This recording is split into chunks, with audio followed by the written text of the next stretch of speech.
Sí, ya está. Perfecto. Bueno, vamos a comenzar hoy entonces con el cuarto tema correspondiente a geotecnia aplicada, que en ciertos aspectos está un poquito relacionado con lo que vimos anteriormente de entibaciones. De hecho, algunos ejemplos que vimos de entibaciones estaban relacionados con las tabletacas. Hoy vamos a ver un poco la generalidad de lo que son de lo que es este sistema constructivo, para qué sirve y algunos ejemplos. Y a su vez vamos a tratar de ver aspectos generales, como les dije hoy, que hay que tener en cuenta para verificar las mismas. Y bueno, vamos a tratar de ver cómo hay que tener en cuenta la estabilidad general, etcétera, etcétera. Bueno, muy bien. Como para comenzar con el tema de tablestacados, les muestro un ejemplo. Esto como si fuese una terminal portuaria, la cual se hizo todo un sistema de tablestacados, ¿sí? Por donde les estoy marcando. Todo esto es toda una línea de tablestacas, que si ustedes la ven un poquito más de cerca, este sería el sistema que se está aplicando en este lugar. Es decir, son unas tablestacas tipo omega, ¿sí? Tipo omega, que contienen todo este suelo que seguramente va a ser el encargado de soportar una construcción, que puede ser un puerto o todos los elementos necesarios para poder operar un puerto. Acá tienen una fotografía de lo que son las tablestacas, en este caso son tablestacas metálicas. Fíjense que ya se observa la forma de omega, ¿sí? Estas van unidas a través, no sé si alcanzan a ver, este elemento, que es como una solapa que tiene, que se encastra con esta otra, entonces van formando el sistema de tablestacados. Se utiliza mucho este tipo metálico generalmente cuando hay que hacer un puerto y hay que darle calado para que puedan ingresar las embarcaciones. Estas tabletacas metálicas tienen posibilidades de alcanzar muchos metros de profundidad y por lo tanto le pueden dar mucho calado al mar, al río, lo que fuese, para que puedan ingresar distintos tipos de barcos. Todos estos elementos no hay que tenerle miedo en cuanto a la longitud de lo mismo, debido a que a través de anclajes podemos disminuir la flexión a la cual va a estar sometido debido al empuje activo que el suelo le va a ejercer a estos elementos. Bueno, ahí pueden ver un esquema de cómo es la forma, ¿sí? Acá tienen una arriba y acá tienen otra que tiene otra forma distinta, que esta es toda entera, esta se forma por dos mitades. Ah, son bueno, pestañas que tienen, ¿no? Como pestañas, exactamente. Son pestañas. Esas pestañas hacen de que formen una pared directamente metálica. Entonces acá pueden ver, este elemento que se ve acá es el elemento que se utiliza para hincar las tablestacas. Esto tiene un peso importante, son varias toneladas que pesa, y a su vez vibra. Entonces esto al vibrar, no les traje videos porque como el otro día no lo pudimos ver, entonces opté por sacar los videos. Eso como que lo va martillando hacia el piso, ¿no, Horacio? Sí, pero no es un martinete. Esto es un peso grande, por ejemplo, 15, 16 toneladas, 8 toneladas, depende, y tiene acá un excéntrico. Entonces se enciende el excéntrico y por vibración la tablestaca se va hincando. Ah, está. El otro, el que vos decís, es el martinete que le va golpeando directamente. Lo que pasa es que, como son elementos delgados, si vos lo golpeás, el problema que tiene es que lo abollás. Claro. Entonces, a través de este mecanismo, lo que se logra es hincar por vibración. Bien, observen que acá de este lado tenemos agua, de este lado también tenemos agua, entonces probablemente, no conozco la obra, probablemente estas zonas después se va a bombear todo el agua y se lo va a rellenar con algún suelo o algo por el estilo para generar una superficie seca donde poner alguna construcción o cosas por el estilo. Bueno, y esto es lo que les mostraba, lo que hablamos el otro día en la clase anterior. Cuando nosotros necesitamos trabajar en seco en un río, se hace un sistema de tablestacados, ¿sí? Luego se bombea todo el agua que hay dentro y se trabaja de esta manera. No sé si alcanzan a observar muy bien. Acá abajo del todo hay una retroexcavadora, ¿sí? Hay una retroexcavadora y fíjense la altura que tiene esto, ¿no? O sea, esto tiene una profundidad bastante importante. Y bueno, el tema es que lógicamente que si esto es un río, hay que estar muy atento al tema de crecidas, hay que tener muy bien estudiadas para poder darle su altura suficiente a esto, porque si no, todo lo que tenemos aquí abajo, si tenemos una inundación o cosa por el estilo, se pierde o se deteriora muchísimo. Pero bueno, esta foto yo se las había mostrado el año pasado en Geotecnia Básica como uno de los elementos que se podían utilizar o que se podían emplear para poder realizar tareas en el lecho de un río. Bueno, acá tienen un sistema de tablestacado. ¿Pero qué eso se pone ahí directamente dentro del agua? Porque inicialmente hay agua ahí, ¿no? Sí, esto es lo que se hace, se van clavando todas las tablestacas, se van uniendo, hasta que se da toda la vuelta y se empieza a deprimir el nivel freático, el agua. Esto queda todo inundado de un primer... ¿Perdón? Son bastante largas. Sí, por supuesto. Hay algunas que llegan a tener más de 20 metros incluso. Uf, Porque esto pensá que para que tengan una idea, un 30% de esta tablestaca, en el orden, ¿no? Puede ser menos, pero tiene que estar hincada para darle una cierta estabilidad. Después, una vez que se cerró todo esto, una vez que se cerró, la forma hace que trabaje como un conjunto y por lo tanto se autosostenga. Además, después pueden observar que acá tienen elementos como vigas de refuerzo, que esto a medida que se va deprimiendo el agua aquí adentro, se le van colocando a través de balsas o a través de elementos que permitan colocar estas vigas, hacen de que se puedan ir reforzando para que trabajen con algún elemento que le dé mucho más inercia y que puedan soportar el empuje del agua. ¿Se entiende, no? ¿Se ve clara sí, la excelente, foto? sí, sí. Sí, sí. Bien, perfecto. Acá observen que de acá tenemos una especie de pasarela que puede servir tanto para transportar las personas como para transportar los distintos equipos para llegar a este lugar. ¿Sí? Bueno, esto no es una estructura simple, es una estructura muy compleja que requiere de asumir muchos riesgos y por sobre todo acá abajo está trabajando gente. Si esto llega a tener alguna rotura, algún desprendimiento o algo por el estilo, lo que hay acá no queda nada. O sea, las personas olvídense de que tengan alguna posibilidad. Bien, como les decía, acá encontré esta foto que me pareció interesante mostrarles porque tenemos, por un lado y por el otro lado tablestacas metálicas, y acá tenemos los codales y las vigas del entibamiento. ¿Lo alcanzan a ver todos?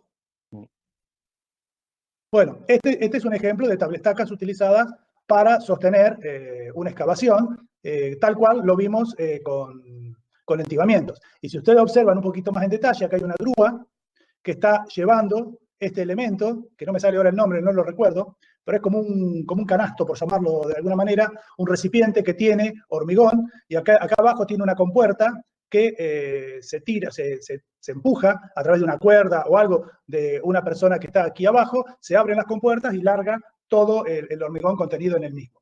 Por ejemplo, en los deslizados, ahí en la Malí, se usaba uno de estos que tenía medio metro cúbico. Entonces, bueno, simplemente en este momento están hormigonando aquí abajo, ¿no? No sé qué porque no se ve. Bueno, como ya vimos, los tablestacados están constituidos por elementos prefabricados que son hincados en el terreno, ¿sí? Los bordes, también lo vimos recién, tienen una forma especial para poder acoplarse unos con el otro.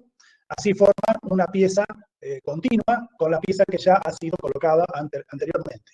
Estos tablestacados pueden ser transitorios o permanentes. Todas estas tablestacas metálicas que ustedes vieron son ideales para los transitorios, debido a que se pueden recuperar completamente y no sufren prácticamente ningún tipo de alteración. Cuando ya son permanentes, por ahí hay que utilizar de hormigón o hay que utilizar algún otro tipo de elementos que hagan las veces de tablestacas. Generalmente son mucho más resistentes, como les dije, las más utilizadas son las de hormigón. Bueno, como vimos, forman recintos estancos que permiten trabajar bajo el nivel del agua. Pueden utilizarse también para protección de pilas de puente. Estas serían permanentes, debido a que la pila de puente está dentro del cauce de un río, y cuando el río aumenta su caudal, generalmente aumenta mucho la velocidad de circulación del agua, y ese hecho hace que se pueda llegar a producir en las pilas del puente socavación.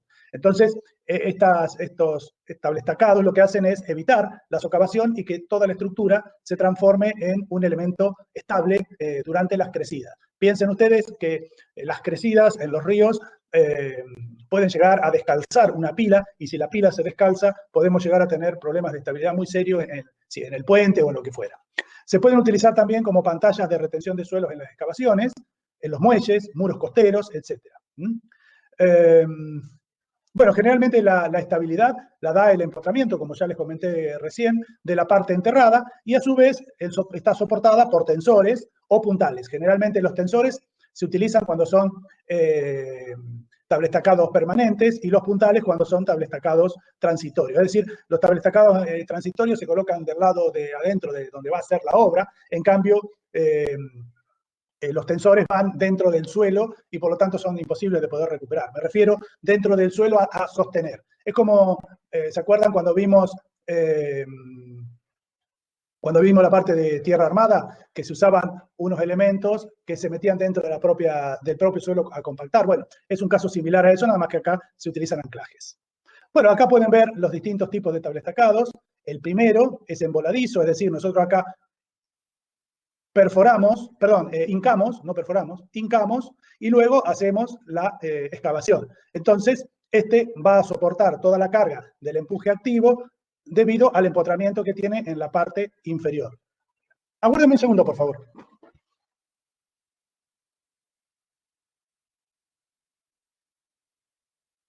Bueno, disculpen, continuamos entonces. Fíjense, el segundo caso es un tablestacado similar al anterior, que además de tener un cierto empotramiento en la parte inferior, tenemos un tensor que está vinculado a un bloque de anclaje. Ahora vamos a ver los distintos tipos de bloques de anclaje, que hace que soporte la carga que va a estar dada por el empuje activo.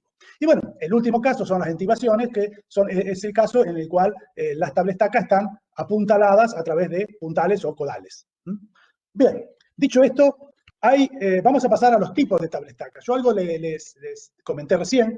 Podemos tener tablestacas de madera, podemos tener tablestacas de hormigón armado, de acero, que son las más usadas, ¿sí? Las de hormigón también se usan mucho, aluminio, PVC y fibra de vidrio. Lógicamente que estas últimas tienen un módulo resistente mucho menor, por lo tanto eso hace de que estén muy limitadas las alturas. Bueno, las de madera, como se imaginarán, son las de mayor antigüedad, y generalmente el uso está limitado a excavaciones temporarias que son de poca profundidad. En general se usan tablas que pueden ser de pino o abeto, y las secciones son entre 5 a 10 centímetros de espesor y unos 30 centímetros de ancho como máximo. Esas son las escuadrillas normales, de 2 a 4 pulgadas y hasta 30 centímetros de ancho. Ahora les voy a mostrar una foto de estas. Acá pueden observar los distintos tipos que pueden ser machimbradas y pueden ser ranuradas. Yo creo que la de mayor facilidad de colocación es la machimbrada, debido a que a esta después hay que colocarle. Una vez que se coloca, primero que no tenemos guía. No tenemos guía y esto se puede ir para un lado o para el otro. Entonces, la machimbrada, el machimbre le da una guía para que la tablestaca que estamos colocando no se desalinee, ¿sí? Y después hay que meter este elemento que une a ambas tablestacas. Igual se podría ir poniendo a medida que la vamos hincando, pero bueno, ya es una complicación más que tenemos. Si ustedes observan, si esta es la tablestaca ya colocada, la siguiente tablestaca sería esta de acá, tiene un bisel opuesto a la tablestaca que ya está colocada. Entonces esto hace de que a medida que vamos hincando, este bisel produzca un empuje hacia la tablestaca que ya está colocada, lo que hace que se mantengan perfectamente bien unidas. Generalmente en la punta de estas tablestacas tienen un azuche metálico que tiene esta forma que pueden ver acá en el corte, ¿sí? Lo que hace de que no se rompa la punta, porque si no la punta al ser hincada se romperán muy Disculpa, Horacio. Sí. Yo te estoy empezando a escuchar mal. No sé si soy yo o por las dudas que le esté pasando a todos los chicos. Yo también lo escucho, se cortó, sí. Ah, bueno, a ver, capaz que algo de señal entonces. ¿Se escucha bien ahora? Se escucha como cortado. Como cortado, sí, ahora. Bueno, me aguardan un segundito, me voy a cambiar de lugar, porque por ahí estoy con mala señal acá. Aguárdenme, por favor, aguárdenme. Dale, sí. A ver, yo mientras tanto voy hablando, no sé si se escucha mejor. ¿Se escucha mejor ahora? No. Igual se escucha, Horacio, se corta, sí. A ver. Ahora estoy al lado del módem, así que tengo que tener buena señal. Ahí sí si se escucha acá bien. no tengo buena señal, tengo que salir y volver a entrar. No, ahí sí se escucha bien. ¿Ahora sí se escucha bien? Sí, perfecto. Bueno, muy bien, sin lugar a dudas que era una cuestión de señal, ¿sí?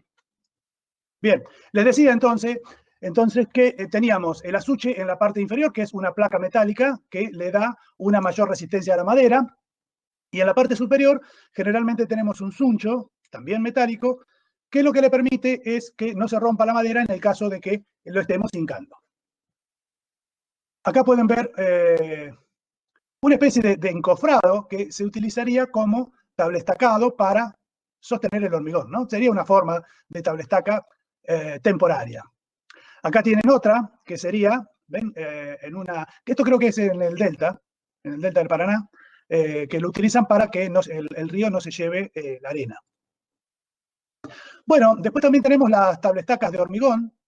Las tablestacas de hormigón generalmente pueden ser de hormigón armado, de hormigón simple o de hormigón pretensado, dependiendo la longitud, dependiendo de las cargas, principalmente de las longitudes, ¿no? que van a tener, entonces va a ser el tipo de hormigón. Piense ustedes que un hormigón simple ni siquiera lo podemos transportar, porque si tiene mucha longitud, podemos llegar a tener problemas de flexión y romperse. O sea que los armados y o pretensados son los que más se utilizan. La forma de las tablestacas de hormigón son igual que en el caso anterior. Tienen un bisel. Este bisel, como les dije hoy, lo que hace es empujar la tablestaca durante la hinca contra la tablestaca que ya está colocada. En las tablestacas de hormigón, observen en la punta, tienen mucha más cantidad de armadura y además una placa de acero o un azuche, como vimos hoy, que las protege para que no se rompan cuando se están hincando. Fíjense que son elementos de soporte definitivo, es decir, estas no se pueden recuperar como las de las metálicas. Los espesores pueden ir de 10 a 40 centímetros y el ancho puede ser desde 30 hasta 1,20 m. O sea que son elementos muy grandes. Son elementos muy grandes, son muy pesados también. Acuérdense que el hormigón tiene 2,4 toneladas metro cúbico. ¿Sí? Si tenemos una placa que tiene, una tablestaca, perdón, que tiene 30 a 40 centímetros de espesor y tiene 1 metro de ancho, estamos con un volumen de hormigón, o sea, 0,4 metros cúbicos. Por cada metro estamos teniendo prácticamente 1000 kilos. ¿Sí? Entonces son muy pesadas.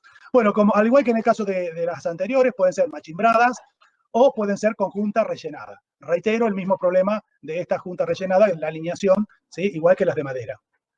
Acá pueden ver un detalle de la armadura, ya algo les mencioné, tanto en la zona del ancho como en la zona del espesor. Bueno, acá tienen una fotografía en el delta del Paraná también. Esto lo saqué de Coripa. Coripa es una empresa que se dedica a hacer, entre otras cosas, tablestacados. Fíjense, es www.coripa.com.ar, creo que es la página. Pero pongan Coripa y van a encontrarse con un montón de detalles y de cosas no solamente de tablestacas, sino de distintos tipos de soluciones en cauces de agua. Bueno, este es un tablestacado sistema DRT que tiene 8 metros de longitud cada tablestaca y tiene en la parte superior, como para que trabaje todo en conjunto, una viga de coronamiento y tiene a su vez anclajes metálicos a pantallas de hormigón armado que están ubicadas fuera de la cuña activa. Esto está en el Norddelta, no está en el Delta del Paraná, está en el Norddelta. No sé si pertenece al Paraná, pero está ahí. Este es un desarrollo que hizo de 1.600 hectáreas más o menos, un grupo empresario, y que hizo como 5 o 6 country en esa zona.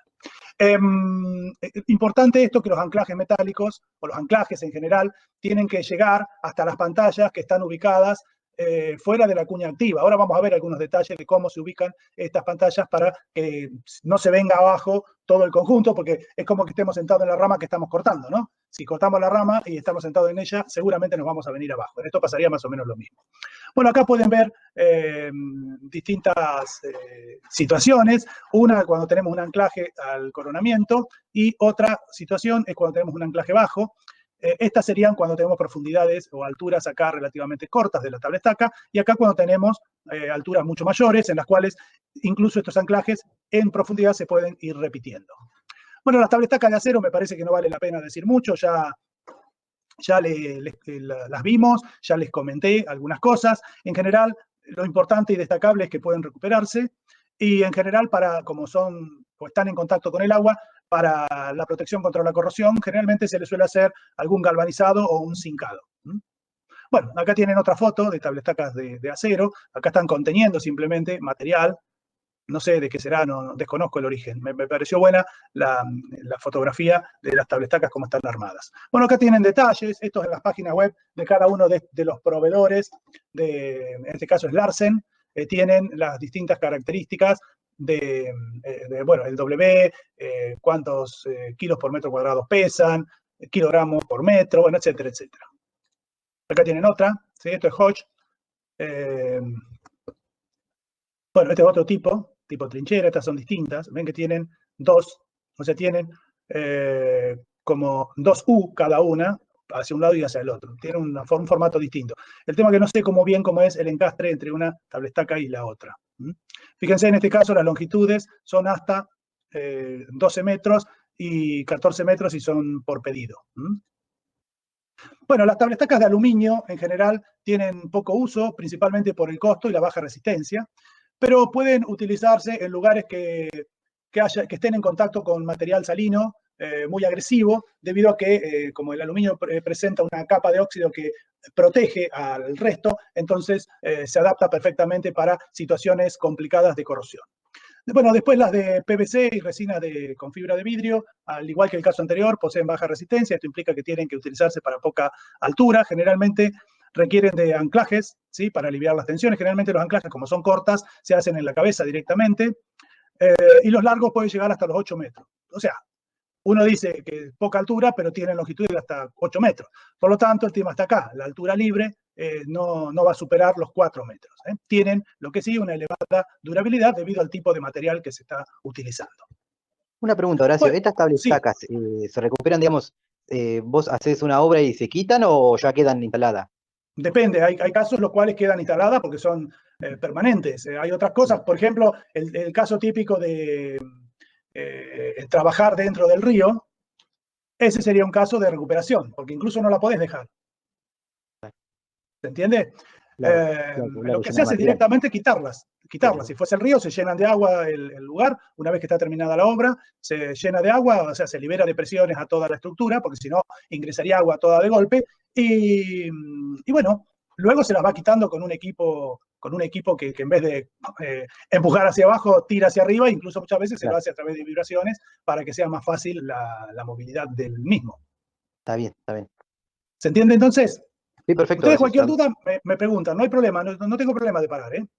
Bien, disposiciones constructivas. Yo creo que ya hemos hablado algo, pero vamos a reincidir un poquito en el tema. Las más sencillas que se utilizan es en voladizo. El problema es que en voladizo no podemos superar ciertas alturas porque tenemos que tener, si no, longitudes de empotramiento muy grandes para tener alturas libres grandes. Entonces, esto es una cuestión que sí o sí la tenemos que mantener. Y esto hace de que las longitudes que tienen que tener las tablas tacas sean demasiado largas, entonces tenemos que construir para poca altura mucha profundidad. Entonces se trata de evitar este tipo de construcciones, o se las limita, mejor dicho, para los casos en los cuales tenemos de 4 a 5 metros de altura libre. En los casos que tenemos más de 4 o 5 metros, hay que emplear soportes temporarios, ¿sí? O directamente lo usamos, perdón, estoy diciendo cualquier cosa. Las alturas libres, dijimos, no van a superar los 4 o 5 metros, ¿sí? Y se las emplea entonces como soporte temporaria o en pantallas de poca altura. La otra forma de poder hacerlo es a través de hincar en el suelo tablestacas de acero y luego armar una especie de pantalla de hormigón soportándose en la tablestaca que está hincada, ¿sí? Entonces, esa sería otra manera de decir. O sea, hacemos un mix de tablestacas, una metálica enterrada y la otra de hormigón, que es la que soportaría, o sería la estructura del soporte, que a su vez está, ligada, unida a la tablestaca de acero. Bueno, veamos entonces, sigamos un poco con el tema de las disposiciones constructivas y vamos a tratar de ver un poco el tema de cómo podemos superar ciertas alturas. Bueno, como ya lo vimos, lo que se hace es utilizar uno o más niveles de sujeción. Para ello se emplean puntales, que son trabajos temporarios, sobre la cara externa. La cara externa sería la cara donde nosotros vamos a estar trabajando. Por ejemplo, si queremos hacer una excavación para un estacionamiento subterráneo, por decir algo, entonces ahí nosotros vamos a tener la tablestaca y vamos a tener puntales apoyados contra esa tablestaca. El tema de esos puntales es que nos ocupan mucho espacio dentro del área de trabajo. Entonces, estos puntales se pueden utilizar cuando son profundidades relativamente chicas. Cuando son profundidades muy grandes, tenemos que pasar obligatoriamente a los anclajes, ya que el anclaje va del lado del suelo, no del lado de la excavación. Por lo tanto, no interrumpen de ninguna manera los trabajos que nosotros pretendemos realizar, ya sea de excavación como de construcción propiamente dicho. Estos anclajes hay de dos tipos. Lo vamos a ver cuando veamos anclajes en particular, pero pueden ser anclajes activos o anclajes pasivos. En realidad, los anclajes pasivos se colocan sin tensión y cuando el tablestacado es empujado por el suelo, ahí empieza a actuar el anclaje directamente. Y los activos son aquellos que están directamente desde el primer momento en tensión, es decir, se coloca el anclaje, se arma el bulbo, una vez que se armó el bulbo, que el mortero, el mortero, sí, el grout también se le suele llamar, endureció lo suficiente, se tensa el cable y se pone una tuerca o un elemento, lo que fuese, puede ser elementos para pretensados, que son como unas cuñas, y se lo deja directamente tensionado. Bien, los anclajes, vamos a hablar ahora un poco del tema de anclajes. Los anclajes pueden ser de distintos tipos. Unos pueden ser horizontales, que transmiten un esfuerzo, o el esfuerzo que la tablestaca le genera a este elemento, se lo transfiere a un elemento de anclaje. Ese elemento de anclaje puede ser un bloque de hormigón grande, ¿sí? O muerto de anclaje, se le conoce también. Puede ser una placa de hormigón armado in situ, o puede ser prefabricada también. Puede ser una losa de hormigón armada, hormigonado in situ. Una pantalla continua o discontinua de tablestacas. Es decir, que una tablestaca está soportada por otro grupo de tablestacas dentro de la parte del suelo a sostener, vinculado con un tensor de acero. Y pueden ser incluso caballetes de pilotes inclinados, que van a soportar, o alguno de ellos tracción y otro compresión. Los de adelante soportan compresión. Ahora vamos a ver un poquito el detalle. Bueno, dentro de los anclajes horizontales, el primero que les mencioné es el del bloque de anclaje de hormigón o de muerto de hormigón. Entonces, acá tenemos el anclaje, perdón, acá tenemos el tablestaca, tenemos la tablestaca, entonces acá tenemos una barra de anclaje que está unida a un bloque de hormigón. Entonces, el suelo empuja contra la tablestaca le genera esfuerzo a la barra esta de anclaje, la cual la transmite a este bloque de hormigón. El otro caso, similar al anterior, es, en vez de ser un muerto de hormigón, es una placa de hormigón. Piensen ustedes que cuando esto tienda a deformarse hacia la izquierda, esta placa va a desarrollar contra el suelo un empuje activo, ¿sí? Es decir, perdón, un empuje pasivo, entonces va a desarrollar un empuje pasivo que va a tender a estabilizar al sistema. La otra es una losa. Lo que pasa es que estas losas de hormigón, el tema que tienen es que desarrollan mucho menos empuje pasivo, por lo tanto, podemos considerar la fricción en la parte inferior o también en la parte superior, y el empuje pasivo en la parte delantera y activo en la parte posterior. El problema que tiene esto es que no son tan eficaces como las dos anteriores. La otra es una pantalla anclada de tablestaca, es decir, acá tenemos un grupo de tablestacas que son las que sostienen todo el suelo, y acá tenemos otro grupo de tablestacas más chicas, lógicamente, que van a soportar el empuje que le transmita la barra de anclaje. Y la última, dentro de lo que son los anclajes horizontales, son los caballetes de pilote, es decir, viene un pilote adelante y un pilote atrás, esto se arma como un caballete, valga la redundancia, unido por un cabezal de hormigón. Entonces, esto cuando tira, hace de que el caballete posterior, o el pilote posterior, vamos a decirlo así, entre en tracción y el anterior, o el delantero, entre en compresión. Muchos de estos anclajes se pueden emplear cuando el suelo es relleno, porque si nosotros colocamos la tablestaca y hacemos la excavación y no tenemos relleno, generar todo esto es bastante complicado, ¿sí? Entonces, bueno, esto es factible cuando se utiliza o cuando tenemos esa situación. Cuando no tenemos esa situación, hay que utilizar los inclinados, que ya después lo vamos a ver, en los cuales en la punta, en la parte activa propiamente dicha, se genera un bulbo por inyección a presión. Entonces, de esa manera logramos, sin tener que hacer excavaciones, el anclaje de todas las estructuras. Bueno, dicho esto, pasamos ahora sí a los inclinados. Normalmente van a transmitir el esfuerzo por fricción, ¿sí? Puede ser un perfil metálico, hincado, ¿sí? El tema es que esto va a tener una capacidad de carga relativamente baja. Los que sí van a tener una capacidad de carga importante van a ser las barras de aceros que se les inyectó un grout o un mortero a presión, generando un bulbo que ahí sí, como comprime el suelo, hace de que la capacidad de carga del mismo sea mucho más importante.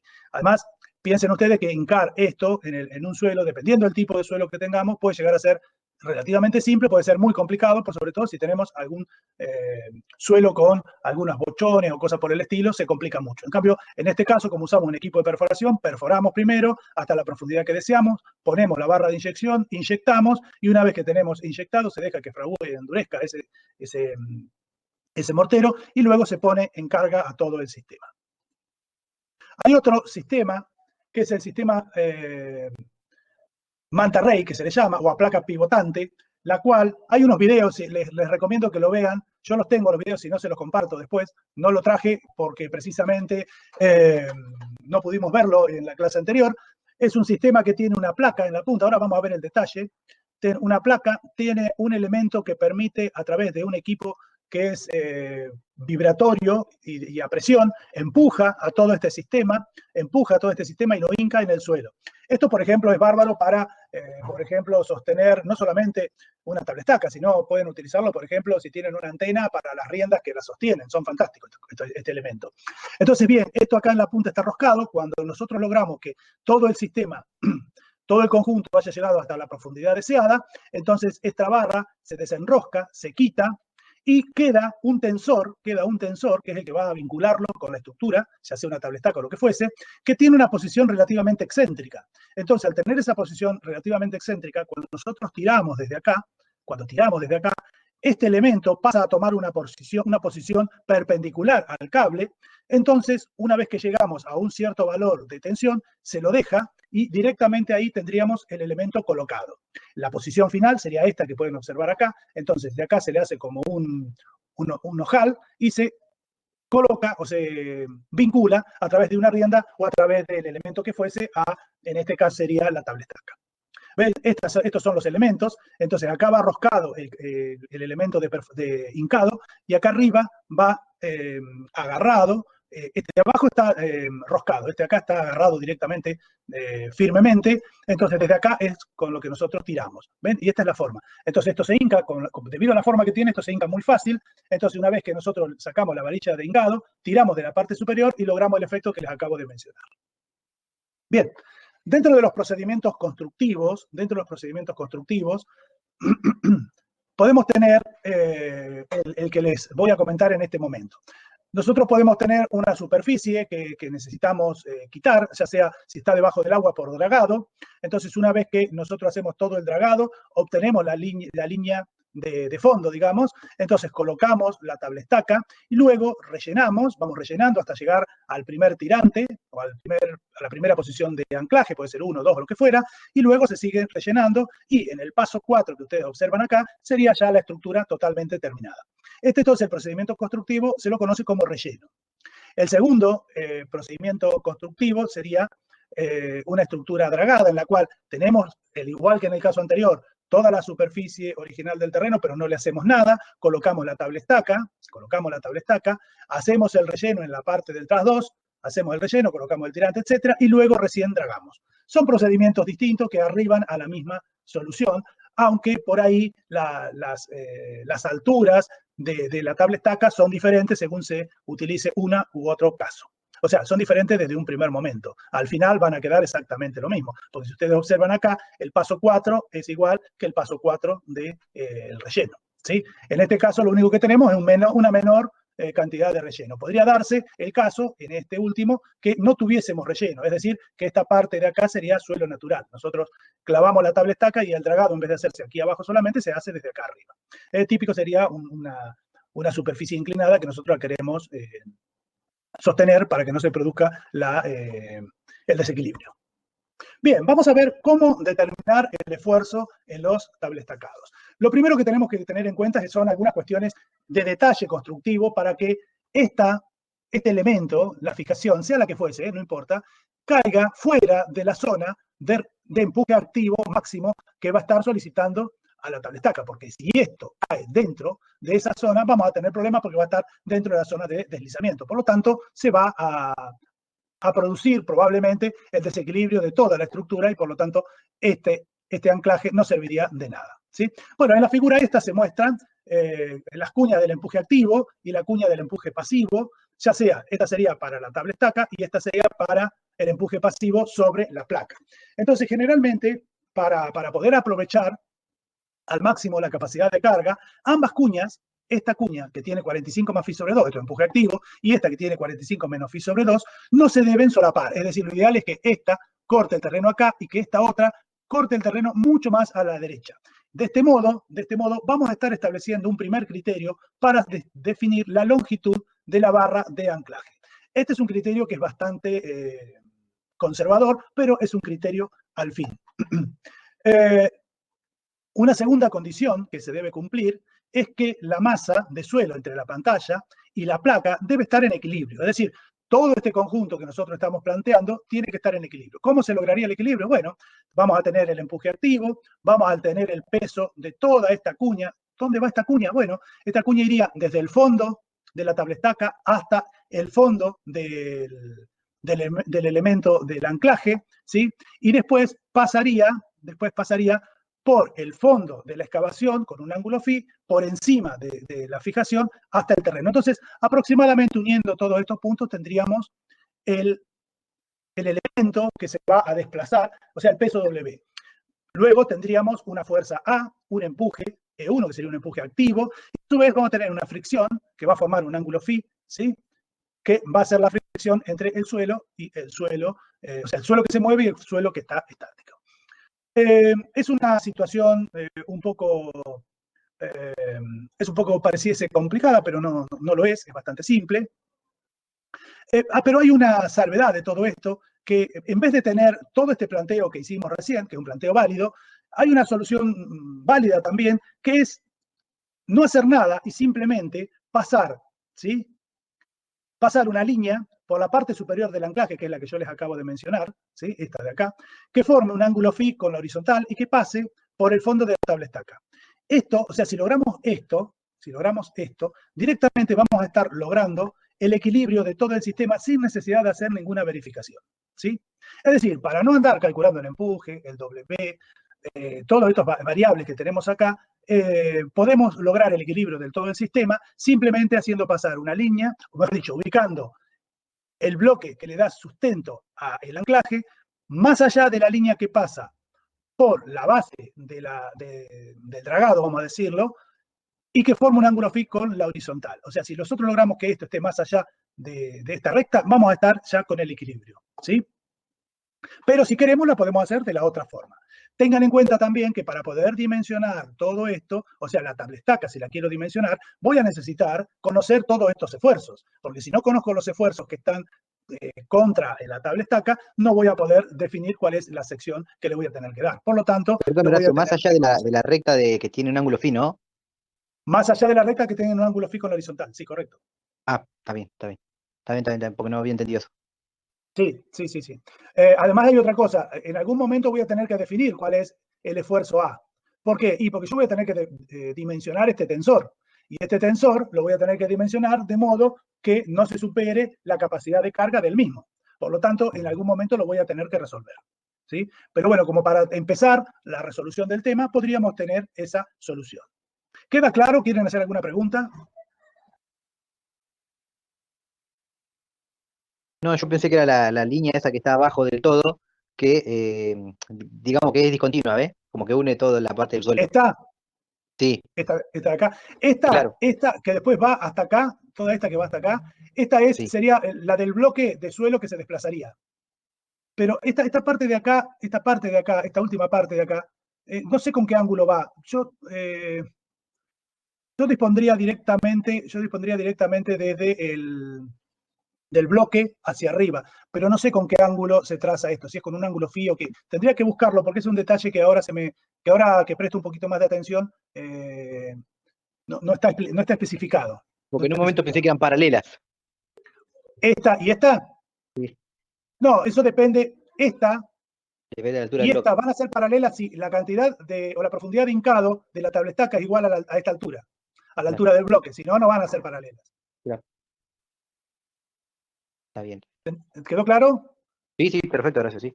Me queda este detalle de acá, con qué ángulo tomaría esto de acá, pero por el momento podríamos pensar en un ángulo phi o cosa por el estilo respecto de la vertical. Tiene que estar en ese orden. No sé ustedes, chicos, si lo recuerdan a ese valor.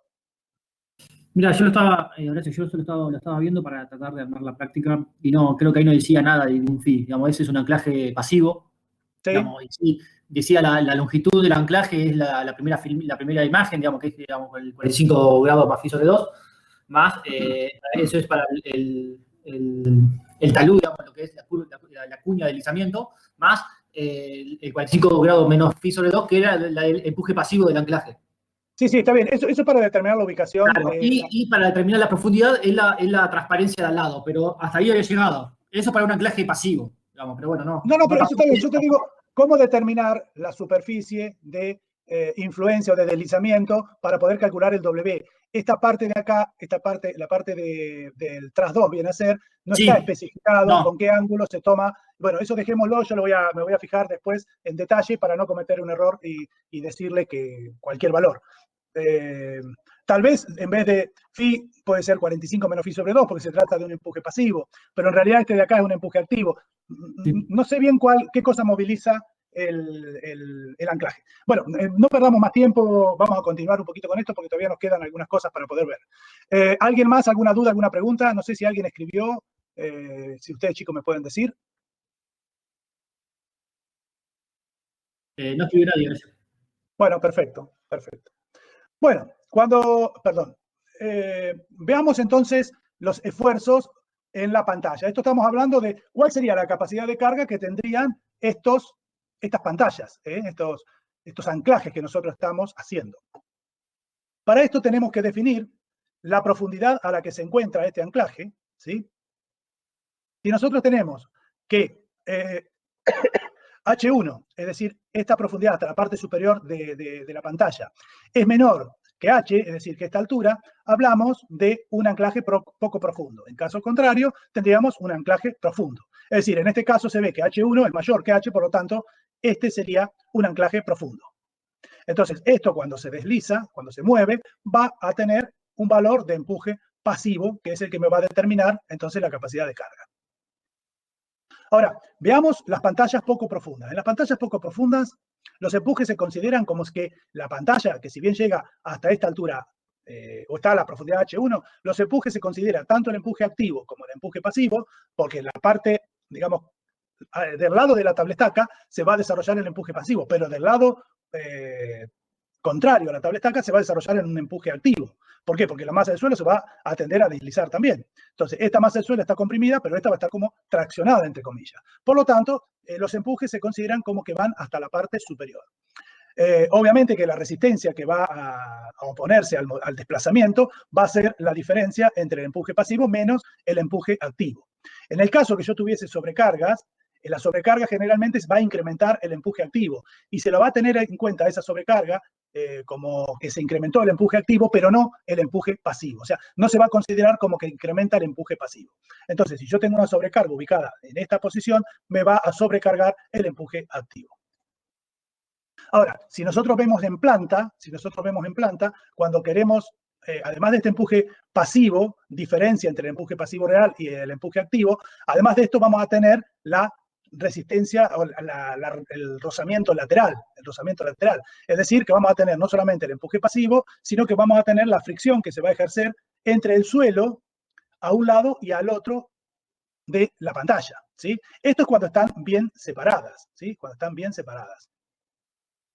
Ahora, cuando tenemos pequeñas separaciones, reitero, esto es en planta, es decir, la tablestaca estaría paralela, el tablestacado estaría paralelo a estas pantallas. Entonces, cuando nosotros tenemos pequeñas separaciones, se considera que es un solo elemento y también se considera que están separadas. Entonces, se define la resistencia menor que resulte de ambos casos, que en general, como vamos a tener una sola fricción lateral en un extremo y en el otro extremo, en general se va a dar de que esa va a ser la más desfavorable, por lo tanto es la que vamos a tener que utilizar. ¿Quedó claro esto? Cuando están muy separadas de cada bloque, por decirlo de algún modo, se tiene en cuenta no solamente el empuje pasivo, sino el rozamiento, la fuerza de rozamiento lateral, ¿sí?, del prisma que forma esta placa. En caso que estén muy juntas, se consideran las dos situaciones. Una sería la que comentamos acá y la otra es la que resultaría de todo el bloque con la fricción lateral que tendríamos acá. Lo que pasa es que acá el empuje lo darían en toda la longitud. Entonces hay que ver cuál de las dos es la menor. Y se toma, lógicamente, la menor, porque no se olviden que esto es la resistencia que se está oponiendo a que la tablestaca se deforme o que se mueva, ¿sí? Bueno, cuando son pantallas profundas, se simula el cálculo a una fundación que tiene un ancho H. Es decir, esto lo vamos a ver cuando veamos fundaciones superficiales. Pero para que se den una idea, esto se puede calcular directamente con una fórmula general que diría que la capacidad de carga va a estar dada por C multiplicada por NC más, esa sería la parte de la cohesión, más un Q por NQ, que sería el gamma por D, considerando el D la profundidad media a la cual se encuentra la pantalla, más un medio de gamma por B por N gamma, que sería la parte que le ofrecería el suelo, ¿sí? Relacionado principalmente con el ángulo phi. Esto que les estoy diciendo lo vamos a ver cuando veamos fundaciones superficiales. Se los comenté nada más como para que les quede una idea. Esa es la fórmula generalizada de Terzaghi. Después se calcula la carga admisible dividiéndola por un coeficiente de seguridad. Todo esto, como les dije, relacionándolo con la profundidad media a la cual se encuentra esta pantalla.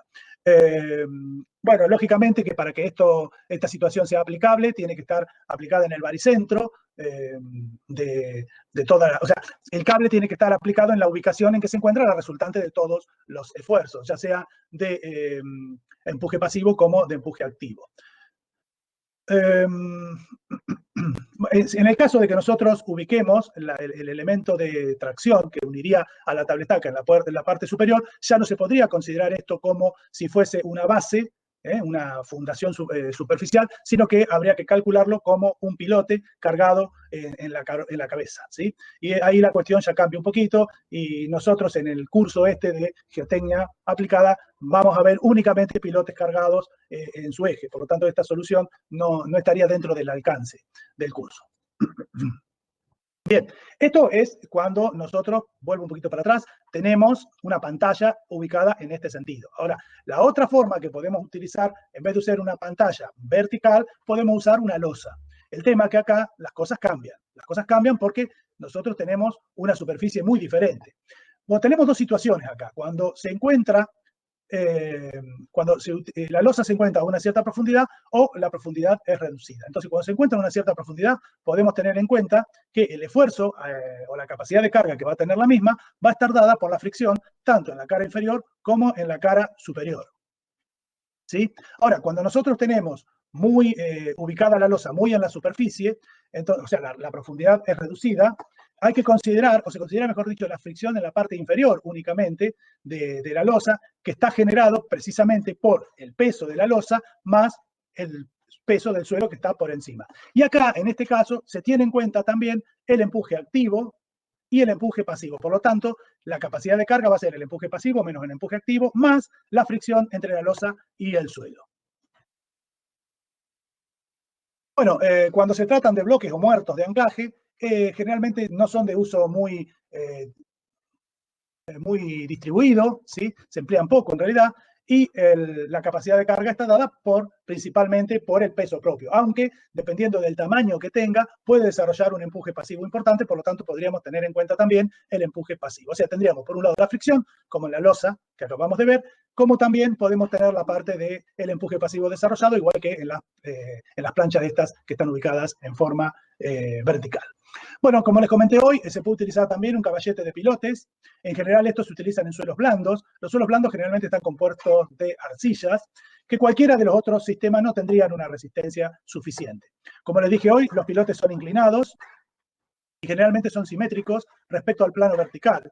Y en general tenemos el pilote más alejado, o sea, el que está más lejos de la tablestaca, va a estar sometido a tracción y por lo tanto va a tener que ser más largo que el que está en la parte cercana a la tablestaca, que va a estar sometido a compresión, ¿sí? Generalmente esto se debe a que la capacidad de carga en un pilote por tracción es menor que la capacidad de carga de un pilote a compresión. Por eso es que la longitud tiene que ser un poco mayor.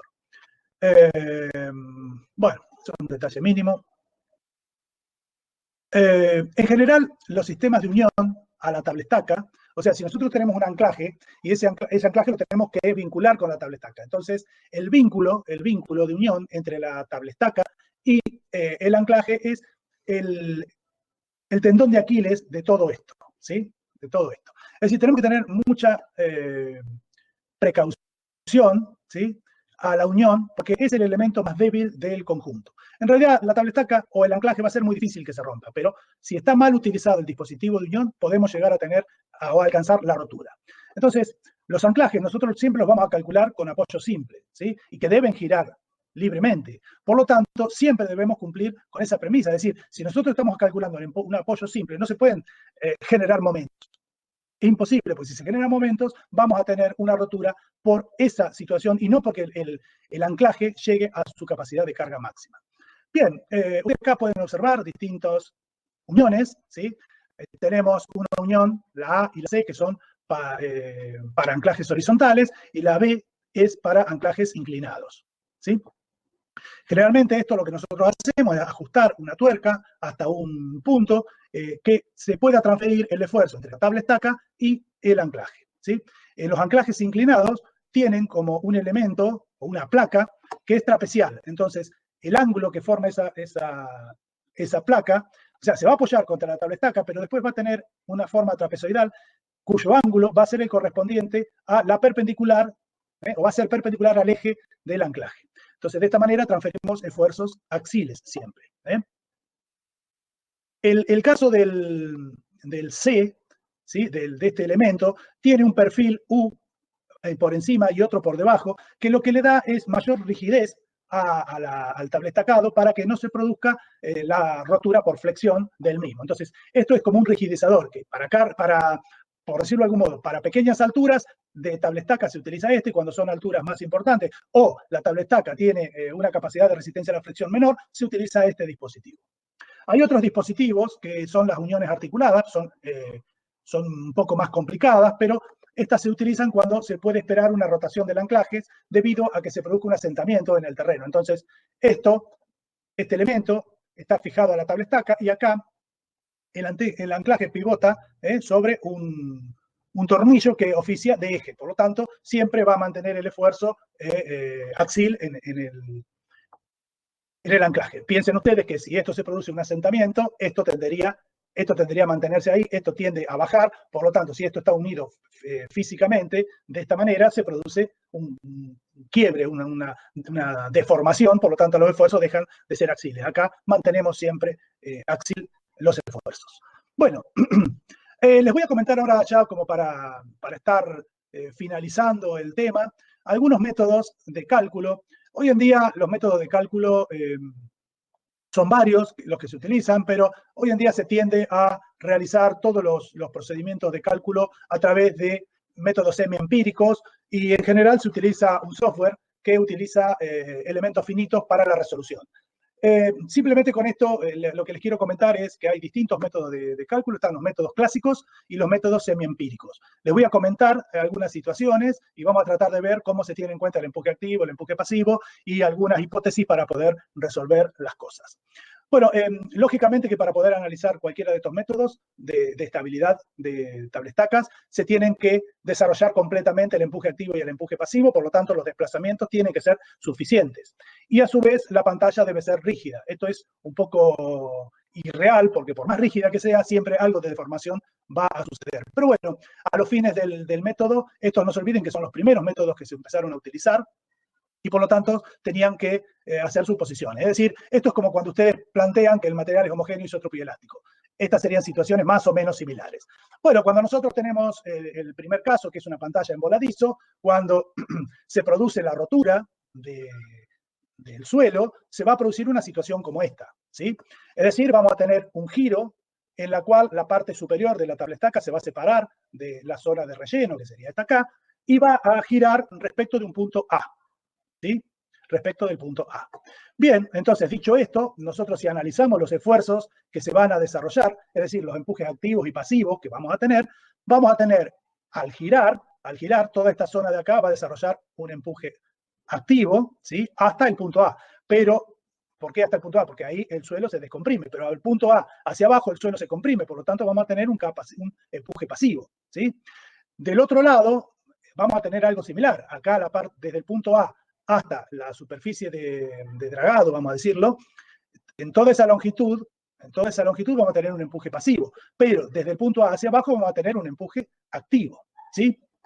Entonces, dicho esto, nosotros lo que podemos hacer al plantear todo esto, que si hacemos una sumatoria de fuerzas y la hacemos igual a 0, y la de momento también la hacemos igual a 0, van a surgir las incógnitas que tendríamos acá. La primera sería la profundidad de empotramiento, porque yo no sé a qué profundidad tengo que empotrar esto para que esto sea estable. Y a su vez voy a poder calcular la distancia o la ubicación del punto A.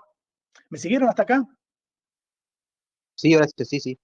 ¿Sí? Bien, perfecto. Entonces, vamos a hacer un planteo ahora que sería como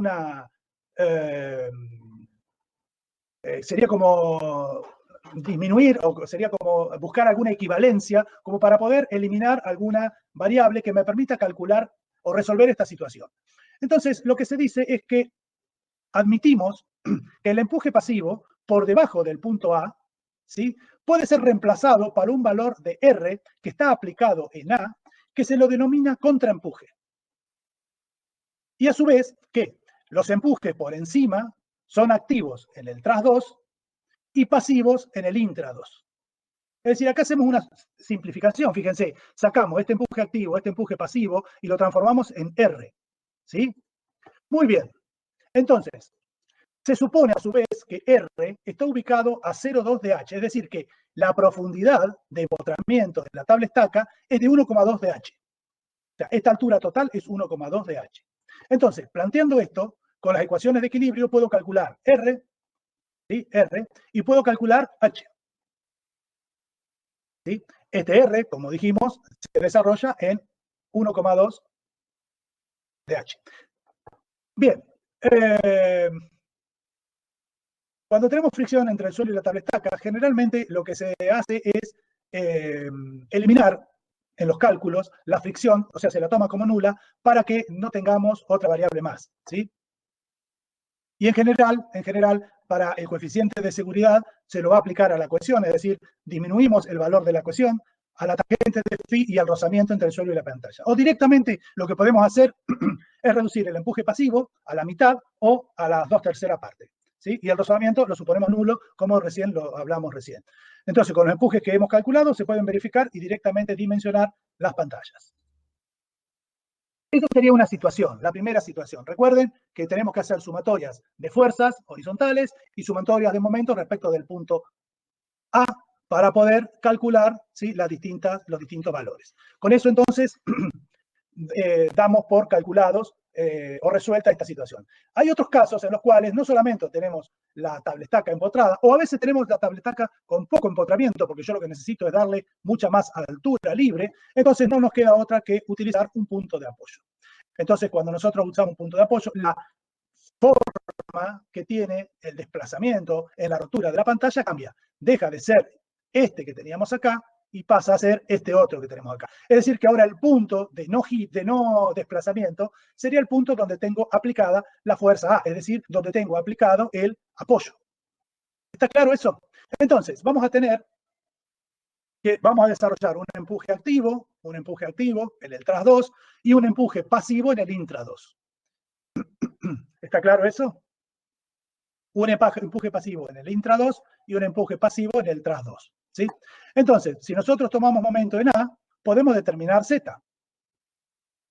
Con la sumatoria de las fuerzas igual a 0, se puede calcular directamente la fuerza A. Es decir, tengo el empuje activo, tengo el empuje pasivo, desconozco Z y desconozco A.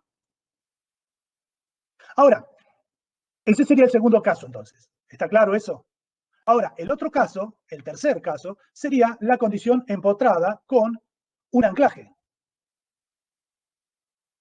¿Sí? Esa sería la tercera configuración de rotura, que lo que haría es que ahora esta parte de abajo no se pueda desplazar libremente, sino que tenemos esta configuración en la deformación. ¿Sí? Tenemos esta configuración. Recuerden, y disculpen que vuelvo hacia atrás, acá tendríamos esta deformada de la tabla estaca. Ahora, como tenemos un cierto anclaje, un cierto empotramiento en la parte inferior, vamos a tener esta situación. Por lo tanto, si tenemos esta situación, podemos hacer un mix entre ambas resoluciones que estuvimos viendo recién.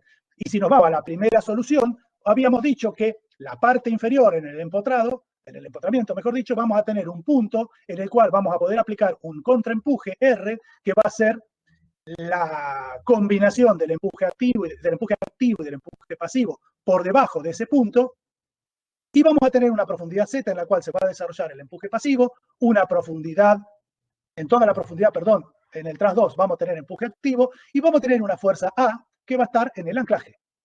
Ustedes recuerden que la profundidad del empotramiento siempre vale 1,2 de Z y vamos a tener ahora tres incógnitas. A, no la conozco, Z, no la conozco y R tampoco la conozco. Por lo tanto, como tenemos dos ecuaciones, no podemos resolver las tres incógnitas. Entonces, empezamos, o hay distintas formas o suposiciones para poder resolver la cosa. En primer lugar, se supone que a la profundidad Z el desplazamiento es nulo igual que nada, es decir, desplazamiento nulo acá y desplazamiento nulo acá.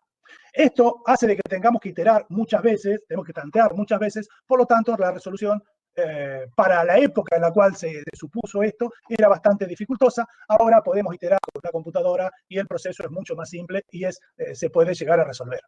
Hay otras formas, otras suposiciones. La segunda es que admitir que el momento es nulo, donde el empuje es nulo. Es decir, nosotros acá tenemos, acá sería el punto de aplicación del contraempuje. Acá tenemos empuje pasivo, acá tenemos empuje activo. Entonces, donde el empuje pasivo se iguala al empuje activo, se dice que el esfuerzo es cero. Pero se supone también que el momento en este punto es cero.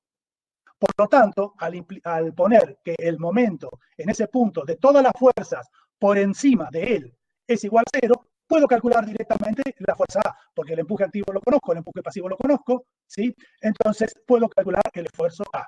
Conocido A, porque recuerden que desde ahí hacia arriba es igual a cero, porque si no tendríamos R también entrando en juego. Entonces, como supongo que de acá para arriba es cero, tengo empuje pasivo, empuje activo, A, directamente una ecuación con una incógnita. Cuando logré definir el valor de A, se toma el momento igual a cero en R y puedo calcular Z.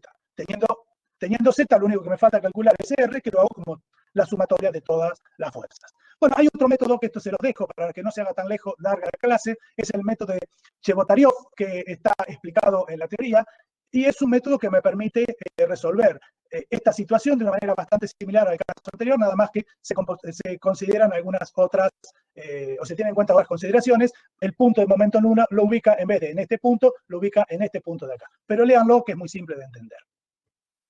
Bueno, cuando la pantalla está sujeta en varios niveles, significa que vamos a tener anclajes a distintos niveles. Entonces, esto haría que no fuese necesario el empotramiento, porque va a ser estable el sistema. Pero hay que garantizar la estabilidad general y la del fondo de la excavación, por lo que siempre tenemos que tener un cierto empotramiento en la parte inferior. Bueno, acá lo que se hace es suponer que el tras 2 en toda la altura de la pantalla va a estar sometido a un empuje activo y el intra 2 en la parte empotrada por un empuje pasivo. Esto no cambia, está totalmente igual considerado que en los casos anteriores. Entonces, cuando yo tengo ya los empujes, directamente las reacciones en cada uno de los apoyos, que serían los distintos anclajes, las puedo calcular como si fuesen vigas isostáticas o hiperestáticas, dependiendo de la cantidad de apoyos que nosotros tengamos. Bien, sin entrar en más detalle, y simplemente es a título informativo, hay otros métodos que son, como les dije hoy, los métodos simempíricos, pero fíjense que cuando nosotros tenemos una tablestaca sometida a esfuerzos, ya sean empujes activos o pasivos, vamos a tener ciertas deformaciones, vamos a tener distribuciones de esfuerzo que no van a ser lineal y por lo tanto las reacciones y los esfuerzos van a ser totalmente diferentes a lo que nosotros hemos supuesto en los casos anteriores. Acá pueden observar incluso la diferencia que hay en la distribución de esfuerzos según se trate de una tablestaca con relleno o una tablestaca con dragado. O sea, son cosas totalmente diferentes la distribución de tensiones. Bueno, cuando nosotros hablamos de tablestacas hincadas y luego rellenadas, en general los empujes se asemejan a un diagrama triangular. Sería el caso este de acá, ven que tenemos una pequeña, o son más o menos parecidos, pero en este otro caso no, nada que ver. Entonces, tienen un diagrama relativamente triangular y no hay redistribución del empuje activo por el efecto del anclaje o del empotramiento, ¿sí? Pero la resistencia pasiva se incrementa, se ubica más cerca del nivel del terreno y hace que, como ventaja de todo esto, los momentos flectores se disminuyan. Ahora, cuando nosotros hablamos de tablestacados, hincados y excavados, estos serían rellenados, los empujes activos ya difieren de una distribución triangular, por lo tanto, cuando tenemos anclajes que no permiten el desplazamiento. Bueno, esta solución la encontró Chebotaryov, que propuso el momento nulo al nivel del fondo de la excavación, y bueno, ya lo vimos en el caso anterior. Esto simplemente les estoy comentando muy superficialmente en qué se tratan estos métodos, no es para que tampoco lo sepan de memoria, simplemente les quiero comentar que hay métodos, y quiero llegar al último, ¿sí? El método de interacción pantalla-terreno tiene en cuenta la influencia de la deformabilidad de la pantalla y de las deformaciones para calcular las magnitudes de los empujes, y en este caso se emplea el concepto del coeficiente de balasto, ¿sí? O viga flotante en la pantalla empotrada. ¿Qué significa esto? Bueno, el coeficiente de balasto es algo que, o un coeficiente, mejor dicho, que se puede calcular y relaciona la magnitud de la presión que yo le tengo que inferir a un suelo para que se produzca una cierta deformación. Es decir, serían los kilos por centímetro cuadrado que le tengo que aplicar a un suelo para lograr una cierta deformación en centímetros. Es decir, el coeficiente de balasto puede ser tanto vertical como horizontal. Entonces, el coeficiente de balasto es un parámetro que tiene unidades de kilo por centímetro cuadrado por centímetro, es decir, kilo por centímetro cúbico. El último método, ahora sí, sería el método de los elementos finitos, que si alguna vez ustedes escucharon hablar, por ejemplo, de el Algor, o escucharon hablar de el Plaxis, o lo que fuese, son todos software que trabajan a través de elementos discretos o elementos finitos, que hacen a veces de un elemento que se estudia, ya sea en tensiones o en lo que fuera, en función de las condiciones de borde que tiene ese elemento. Entonces, nosotros podemos simular una situación y cada punto del suelo se va a transformar en un elemento que va a estar sometido a distintos esfuerzos. Entonces, el programa lo que hace es vincular esos esfuerzos a los esfuerzos externos.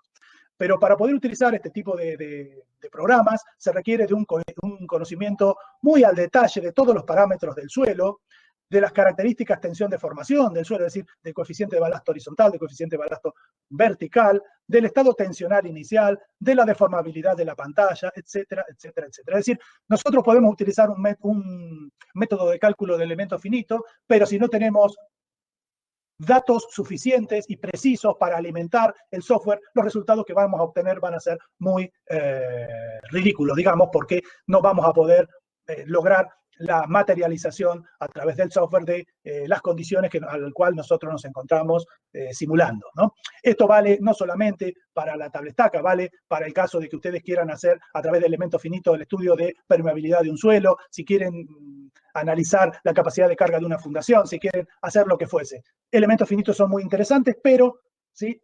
Cuando nosotros utilizamos este tipo de software tenemos que tener la alimentación adecuada, es decir, si tenemos suelos de distintos tipos a distintas profundidades, tenemos que identificarlos correctamente, tenemos que tener los parámetros de corte, SAFE correctamente aplicados, etcétera, etcétera. Bueno, y ahora sí, para terminar, hay que comprobar también algunas cuestiones de la tablestaca en su conjunto. Entonces, a veces la estabilidad de la tablestaca vamos a tener que tener en cuenta como la estabilidad de la pantalla y del terreno contenido, es decir, de todo el conjunto, no solamente de la tablestaca, sino del conjunto. Entonces, muchas veces se puede producir la inestabilidad debido a que tenemos poca penetración en el fondo de la excavación, es decir, no tenemos nadie que lo sostenga, ningún anclaje que lo sostenga, entonces el empotramiento no es suficiente y se produce, lógicamente, la rotura. Y la otra es la falla del anclaje o del apuntalamiento que tenemos. Entonces, generalmente, cuando nosotros no logramos una penetración suficiente, el empuje pasivo, ¿sí? El empuje pasivo que se desarrolla no es suficiente para mantener el equilibrio y, por lo tanto, se hace inestable y la rotura se produce, como les dije recién, de acuerdo a la figura A. Si tenemos un anclaje, a veces, si no es suficiente en la parte inferior el empotramiento, podemos tener un giro desde el punto de anclaje y producirse la rotura según lo que indica la figura B, ¿sí? Fíjense que en este caso la pantalla va a girar, ¿sí? En sentido opuesto a lo que ocurre en el caso A, ¿sí? En este caso va a girar debido a que no tiene quien lo sostenga, entonces no hay suficiente empuje pasivo, entonces se va a ir hacia la izquierda, en este caso va a girar respecto de este punto. Y el último caso, que es similar al caso A, que sería el caso C, es cuando falla el anclaje. Por ejemplo, el anclaje lo colocamos dentro de la zona de falla, ¿sí? El segundo de las condiciones de estabilidad de la tablestaca está dada por la resistencia estructural de la pantalla, es decir, la pantalla va a estar sometida a un esfuerzo que, si se supera ese esfuerzo de flexión, se va a producir el quiebre, entre comillas, esto, a través de un punto cercanos a la parte del empotramiento. O se pueden dar en múltiples puntos si tenemos un anclaje a una cierta altura. El otro caso que se da sería la estabilidad general, es decir, nosotros podemos tener una rotura general que lleve a que todo el conjunto falle, ¿sí? Suelo, tablestaca.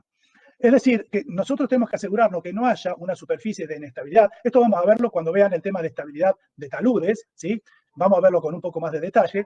Entonces, en general, nosotros vamos a tener que tener la tablestaca ubicada de modo tal que si en la parte superior hay un suelo blando, este suelo blando, la tablestaca llegue lo más cercano posible a un suelo resistente. En general, si tenemos esa situación, no vamos a tener ningún tipo de problema, al igual que si el terreno es homogéneo. ¿Sí? Si el terreno es homogéneo, no es necesario realizar esa verificación.